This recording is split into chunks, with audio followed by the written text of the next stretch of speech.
কি সমস্যা হয়েছে ভাই? সাইকেলটা হারাই গেছে ভাই। মানে আমরা আসছিলাম এদিক থেকে, দেখতেছি উনি কান্না করতেছে, মানে মাথা ঘুরাচ্ছে নাকি, পরে পানি টানিটা ভাই বেশি খারাপ লাগতেছে?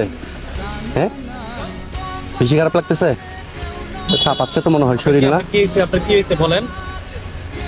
একটা ডেলিভারি করতে আসছি তো হঠাৎ দেখতেছি, মানে আমি নিচে রাখছি, রাখার পরে উপরে গেছি, উপরে গিয়ে আসি দেখতেছি আমার সাইকেলটা না ভাইয়া। আমি কি বলবো, এটা দিয়ে আমার পরিবর্তন এখান থেকে দেখো, একটা সাইকেল পছন্দ করো, কোনটা তোমার ভালো লাগে, যেটা তোমার ভালো লাগে ওইটা নাও।